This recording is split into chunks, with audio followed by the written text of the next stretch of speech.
কামরান মাটিতে সিজদায় পড়ে যায়, কান্নায় ভেঙে পড়ে, বুক কাঁপতে থাকে। হে আল্লাহ, আমি ভুল করেছি, অহংকারে ভেসেছি, অসহায়কে কষ্ট দিয়েছি। তুমি আমাকে ক্ষমা করো। আমি প্রতিজ্ঞা করছি, এ তলোয়ার আর কখনো অহংকারের জন্য ব্যবহার করব না। কান্নায় তার পুরো রাত কেটে যায়।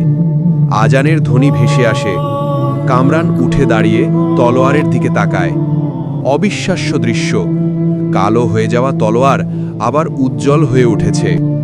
আলোর ঝলক আরও তেজি, আরও নির্মল। কামরানের চোখে জল আসে। সে বুঝে যায়, তওবা মানুষকে অন্ধকার থেকে আলোয় ফিরিয়ে আনে। মানুষ যত বড় শক্তির অধিকারী হোক, অহংকার করলে সেই শক্তি নিভে যায়, আর তওবা করলে আল্লাহর রহমতে সেই শক্তি আবার আলোকিত হয়ে ওঠে। আল্লাহর তলোয়ার পর্ব 11 এপিসোড 1 দেখতে এই চ্যানেলটি লাইক, কমেন্ট, শেয়ার এবং সাবস্ক্রাইব করে পাশে থাকুন। ধন্যবাদ।